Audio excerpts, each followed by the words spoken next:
안녕하세요. 유상민 목사입니다.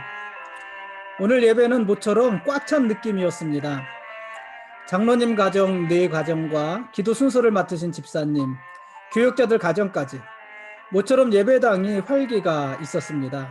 설교를 하면서 저도 신이 났습니다. 가정에서 온라인 예배를 드린 후 보내주시는 피드백 사진들도 고마웠습니다. 오늘 한 가정은 매번 예배 드리는 가족들 사진만 찍어주던 남편이 오늘은 함께 예배 드리고 인증샷도 같이 찍어서 올려주셨습니다. 저는 그 사진이 참 반가웠습니다. 우리가 온라인 예배를 드리다 보니 이런 기쁨도 있습니다. 교우들 모두 오늘 하루 수고 많으셨습니다. 오늘 고등학교 때 친구 어머님 한 분이 돌아가셨습니다. 저도 고등학교 때 몇 번 뵌 적이 있는 분이라서 더 아쉬웠습니다. 친구들 부모님이 돌아가셨다는 소식을 들을 때마다 제 가슴이 철렁합니다. 왜 그런지는 모르겠는데 아무튼 마음이 아프고 저도 힘이 듭니다. 하기는 벌써 친구들 부모님 중 돌아가신 분들이 많고 앞으로도 계속 있을 것입니다. 그러다가 친구들 부모님이 아니라 친구들의 부고가 전해질 것이고 누군가는 제 소식도 듣게 되지 않겠습니까?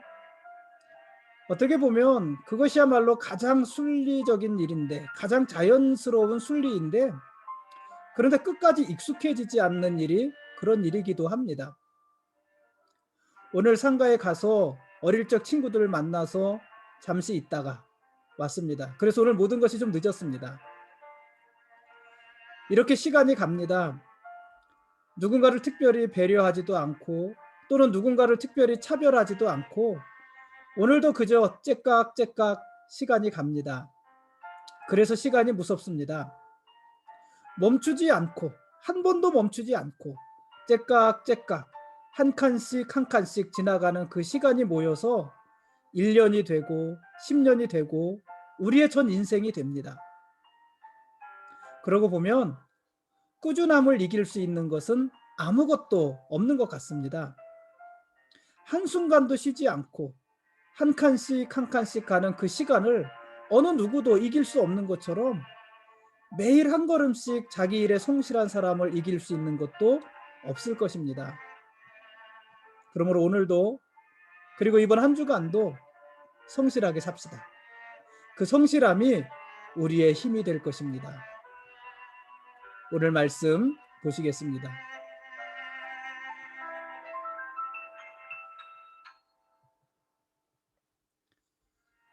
오늘 읽을 말씀은 민수기 20장과 21장 말씀입니다.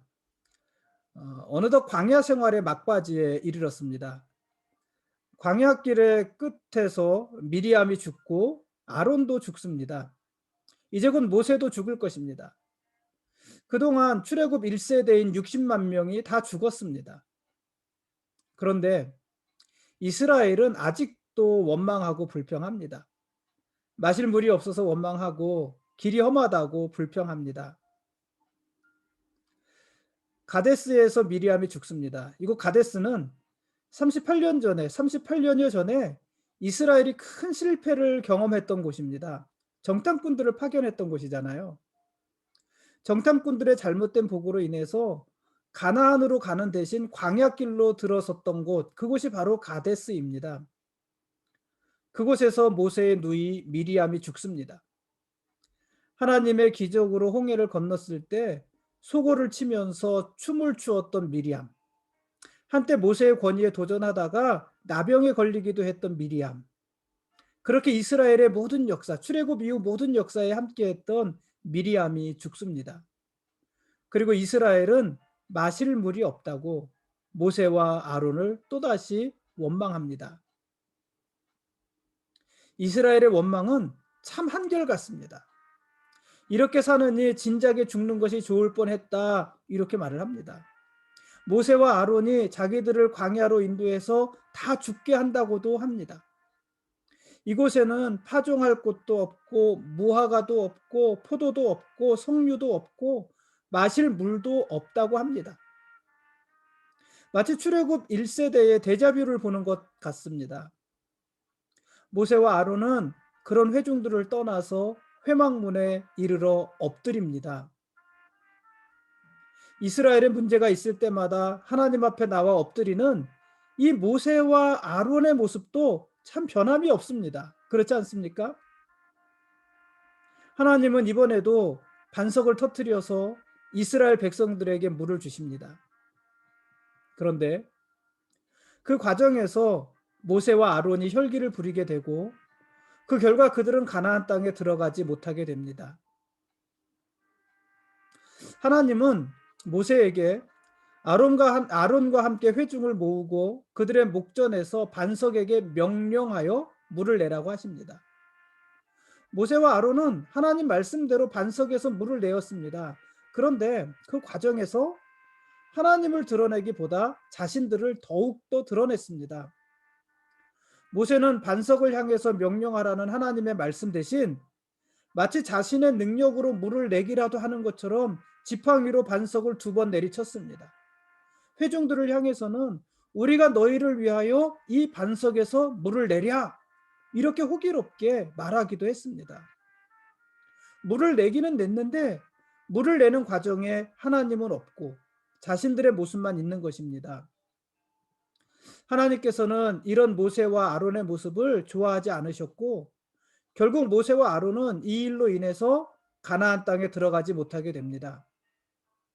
아론은 호르산에서 죽고 얼마 후에 모세는 모압 땅에서 죽습니다.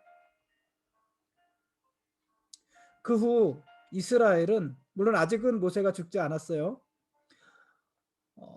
미리암도 죽고 아론도 죽고 그 후 이스라엘은 에돔 땅을 우회해서 북진하게 됩니다. 사실 에돔 땅을 가로질러서 가면은 훨씬 더 빠르고 편한 길을 갈 수 있었을 텐데 에돔 왕이 자신들의 땅을 내어주지 않습니다. 열어주지 않습니다. 원래 이 에돔은 우리가 창세기서 했지만은 에서의 후손들이잖아요. 야곱의 형 에서. 에서의 후손들이기 때문에 이 에돔과 이스라엘은 형제국입니다. 형제 나라입니다. 그런데 에돔은 이때 이스라엘에게 은혜를 베풀지 않습니다. 자기들의 길을 열어주지 않습니다. 하나님께서는 훗날 이 일에 대한 책임을 물으셔서 에돔을 망하게 하십니다.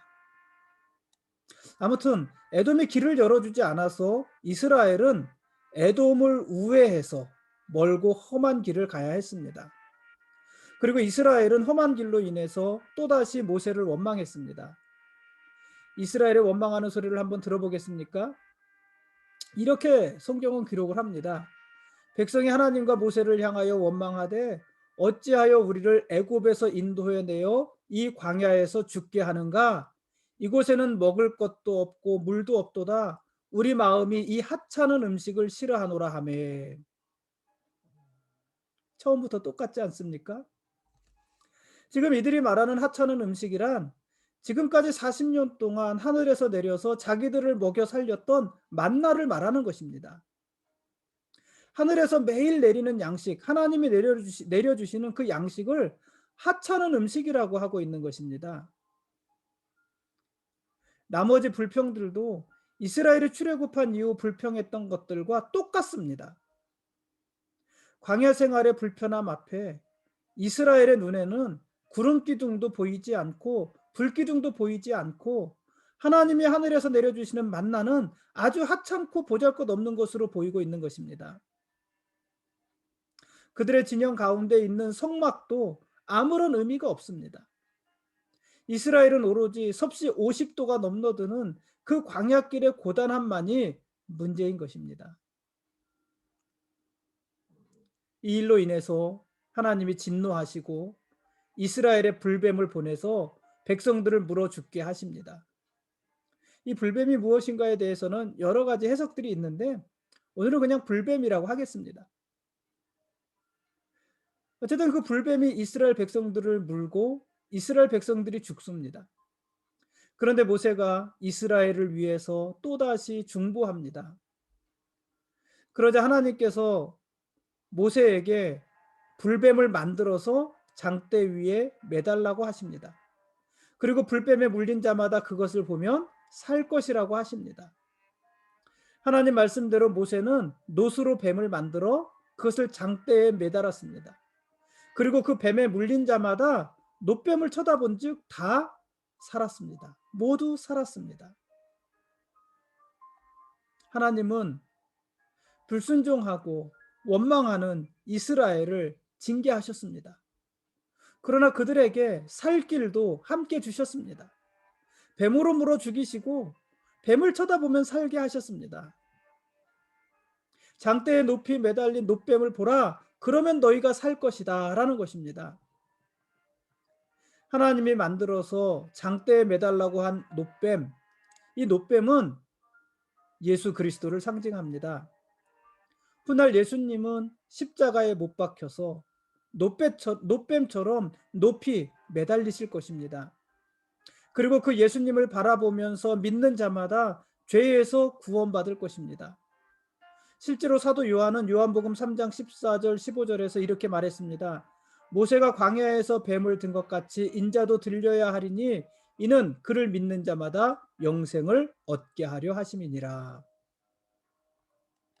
불뱀에 물려 죽어가던 사람도 장대에 매달린 놋뱀을 보기만 하면 살았습니다. 그러나 어떤 사람도 있었을까요? 끝내 놋뱀을 쳐다보지 않던 사람도 있지 않았겠습니까? 그 사람들은 어떻게 됐을까요? 살지 못했습니다. 죽었습니다.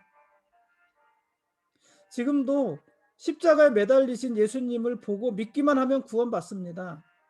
그러나 지금도 예수님을 끝끝내 보지 않고 끝끝내 믿지 않고 끝끝내 인정하지 않는 사람이 있습니다. 그것은 그들의 자유고 선택입니다. 그런데 어떻게 될까요? 끝끝내 예수님을 보지 않는 한, 그 예수님을 믿지 않는 한 구원도 없는 것입니다. 예수님을 믿지 않고 구원받을 수 있는 사람은 아무도 없습니다. 십자가 위에 높이 매달린 예수님을 바라보지 않고 구원받을 수 있는 사람은 아무도 없습니다. 그런데 반대로 그 예수님을 바라보기만 하면, 믿기만 하면 누구나 구원받을 수 있습니다. 예수를 믿기만 하면 구원받게 되니 구원은 아주 쉬운 문제 아닙니까? 그런데 예수님을 통하지 않고서는 아무도 구원받을 수 없으니 구원은 또 어렵고 힘들고 까다로운 문제이기도 합니다.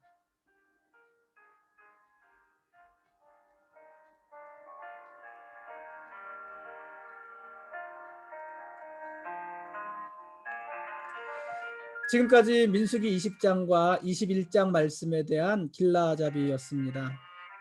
내일 읽을 말씀은 민수기 22장부터 25장까지 말씀입니다. 좀 기네요.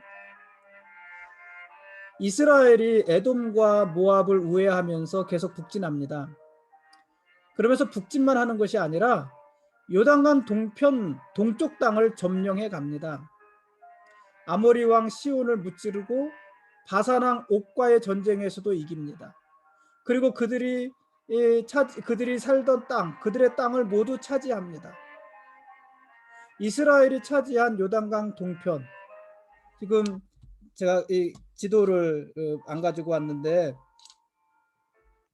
지금 요단강이 있고 지도를 보여야 되는데 여매가 있고 그 위로 요단강이 있잖아요. 쭉 올라가면 이제 갈릴리란 말이에요. 가나안은 이쪽 요단강 서쪽, 그리고 요단강 동편이 지금 이스라엘이 암몬과 모압을 우회해서 올라가는 그 땅이 요단강 동편 땅이에요. 죄송합니다. 제가 오늘 지도를 상가에 갔다 오느라고 지도를 준비 못했는데 그 동편 땅인데 그 동편에 이미 살고 있던 사람들이 아모리 왕 시온, 또 바산 왕 옥, 그들이 다스리는 나라들이었던 것인데 이스라엘이 그 동편 땅들을 다 점령한 것입니다. 근데 이 땅은 원래 하나님이 약속하신 가나안 땅이 아니라는 말이에요. 가나안 땅은 이 요단강을 중심으로 서쪽, 지중해 쪽, 이쪽이 하나님이 약속하신 가나안 땅인데 이 요단강 동편의 땅을 점령하고 나서 그 땅을 르우벤 지파와 갓 지파와 므낫세 반 지파가 요구하게 되고 그들의 요구대로 그 땅을 므낫세 지파 반, 또 르우벤 지파 갓 지파가 분배받아서 이스라엘 기업으로 삼게 됩니다. 뭐 거기에 대해서는 뭐 이런저런 해석들이 있기는 한데, 그래서 어쨌든 이곳까지가 이제 가나안 땅이 되는 것입니다. 이제 이 부분에 대해서는 또 한번 얘기할 기회가 있을 것입니다. 이제 이스라엘의 가나안 입성이 다시 코앞에 있습니다. 그동안 출애굽 1세대들은 모두 죽었습니다. 미리암도 죽고 아론도 죽었습니다. 머지않아서 모세도 죽을 것입니다. 출애굽 1세대 중에는 오직 여호수아와 갈렙만이 살아서 가나안 땅에 들어가게 될 것입니다. 출애굽 1세대는 가데스 바네아에서 실패했습니다. 가나안을 바로 목전에 두고도 들어가지 못했습니다. 그들의 불신앙이 문제였습니다. 그 결과 그들은 가나안으로 들어가는 대신에 다시 광야길로 들어섰고, 그 광야에서 60만이 모두 죽었습니다. 그러면 지금 남아있는 이스라엘, 그 1세대 다음 세대인 출애굽 2세대는 어떻게 될까요? 이들이 다시 가나안을 목전에 하고 있는데, 이들은 과연 성공적으로 가나안 땅에 들어갈 수 있을까요? 그래서 가나안 땅에 하나님의 법이 이루어지는 하나님의 나라, 그 하나님의 나라를 세우고, 그리고 그곳에서 하나님의 백성으로 살아갈 수 있을까요? 이제 광야 40년 생활이 끝까지 왔습니다.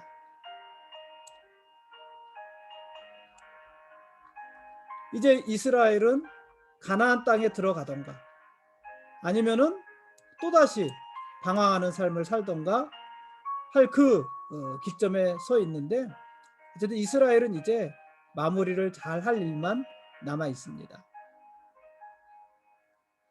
오늘은 여기까지 보겠습니다. 고맙습니다.